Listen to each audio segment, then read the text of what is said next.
Бала бөлтіріктің Барақ батырды сөзбен ұрып жыққаны.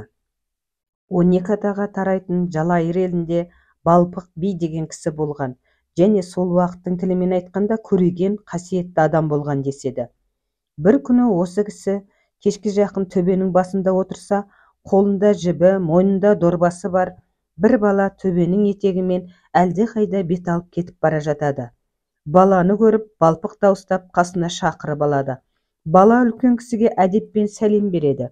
Баланың бетіне біраз қарап отырады да, Балпық өзінің қасында отырған жігіттеріне қарап, мына балаға анау біздің үйдің жанында тұрған торы төбел құнанды әкеп ерттеп беріңдер дейді.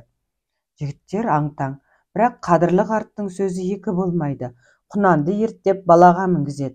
Содан соң балаға қарап Балпық былай дейді: шырағым, өзің ел кезіп қаңғып жүрген жетім бала екенсің.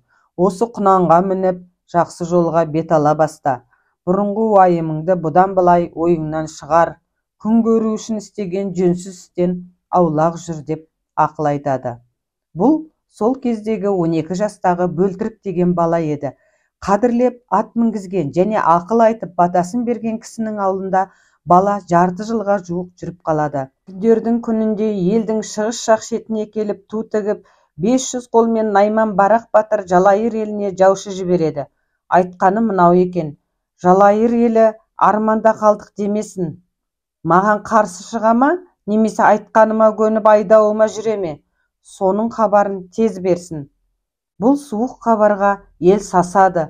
Сол уақытта жас бала Бөлтірік Балпық атасынан мен барайын деп рұқсат алып, торы төбел құнанына мініп, тоқталмай барып Барақ батырға сәлем береді. Мұны көрген Барақ батыр ойға қалады. Өзі жас бала, біз бұл елге жау болып келіп жатырмыз, ал бұл бала қорқуды білетін емес. Жайраңдап жүргені мынау деп ойлайды да сынамақ болып: ағым, көңілің ояу, етің тірі бала екенсің. Мына жатқан менің қолыма көзің тоя ма? дейді, демалып жатқан қалың қолын көрсетіп. Бала Бөлтірік саспай: батыр ата, қолыңызға көзім тойғанмен көңілім тоймай тұр депті. Сонда батыр балаға қарап: көңілің қалайша тоймай тұр, дейді оған қайран қалып.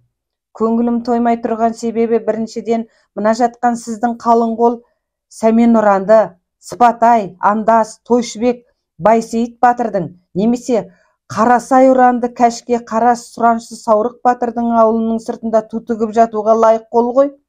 Ал ұрғанда қолыңның қышуы қанбайтын, асасаң аузың толмайтын 12 Жалайырдың ауыл сыртына келіп ту тігіп шық бері деп қаһар төгуіңізді, 300-дің баласына атағыңыз белгілі батыр ата, сізге лайық көрмей тұрмын депті Бөлтірік. Сонда Барақ батыр ойланып тұрып: сойылмен ұрып жыққаннан сөзбен ұрып жыққан қатты болады екен. Мына бала бізді сөзбен ұрып жықты ғой. Жығылғанымызды білмесек, бізде адамдық қасиет қала ма? Деп қолын бастап еліне кері қайтып кеткен екен. Содан бастап Бөлтіріктің шешендік даңқы 300-дің баласына жайылған екен дейді ел. Тезек төренің Бөлтірік шешенге тәнті болуы. Бөлтірік шешен бір жазда Тезек төреге барады. Бөлтіріктің шешен, ділмәр, ақын әрі батыр екенін сыртынан естіп жүрген Тезек оны бар ықыласымен сыйлап, әңгіме жырын тыңдайды. Бір жағынан әрқилы сөзге салып сынайды. Дәм тағамды тартына алып отырған Бөлтірікке Тезек төре: алып отырыңыз Бөлтеке, қазы қартаға мәнісіңіз жоқ қой. Сонда Бөлтірік: төрем, сіздің үйдің қайсы бір дәмін татып қарасам, бәрінен елдің көз жасының соры шығады. Мұндай ас бізге жақпайды депті. Тезек төре әңгіменің бетін басқа жаққа бұрмақ болып: Бөлтеке, ысты елі қанша түтін болады десе, ол кідірместен: 6 аталы 6000 ауыл ысты, ат төбеліндей 60 үйлі төреден аз емес шығар депті. Тезек төре үндемей отырыпты да тағы бірде: Бөлтірігім, анау кермеде тұрған атымды сынап көрші дейді. Бөлтірік барып атты ары бері қарайды да: бұл ат өзі жылқыңыздың тұқымынан емес қой, қайдан келген жануар өзі? Жаманбай Таздары ауылының жылқылары ылғи осындай құлан мойын, қара көк болушы еді деп қояды. Бөлтіріктің мұнысы Ана бір жылы Тезек төренің сол елден бір үйір жылқы айдатып алғанын еске салу болатын. Шыдамы таусылған төре: "Оны қозғамаңыз, ол алда қашан бітісіп сіңісіп кеткен жылқы" деп сипақтапты. Тезек төре тағы да: "Енді анау босағада жатқан тазыма не айтасыз?" Бөлтірік: "Тазыңыз құмайы, жүйрік-ақ екен. Дегенмен бір жаман әдеті бар көрінеді. Ит иесіне тартады деген емес пе? Әр үйден ет ұрлап жей ме деймін?" Көзқарасы соны айтып тұр дегенде уәжден ұтыла берген Тезек: "Япыр-ай, басымның ауырып тұрғаны" деп сылтауратады. Сонда Бөлтірік: "Алла сақтай көр, төре баласы мен түйе ботасы басы қисайса мал болмаушы еді" дегенде Тезек төре Бөлтіріктің төтеннен сөз тапқырлығына тәнті болып: "Шіркін-ай, қазақтан сендей уәж тапқыш шешен туа береді екен-ау" депті.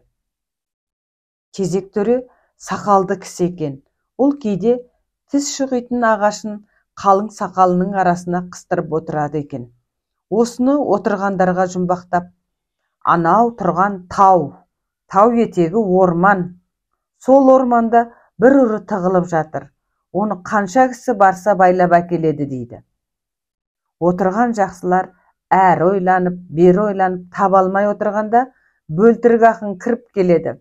Ол Тезек төреге: "Әлгі жұмбағыңызды қайта айтып жіберіңізші" дейді. Тезек жұмбағын қайта айтады. Сонда Бөлтірік кідірместен: "Тау дегеніңіз басыңыз ғой, тау етегіндегі орман сақалыңыз ғой, жасырынып жатқан жалғыз ұры тіс шұқитыныңыз емес пе?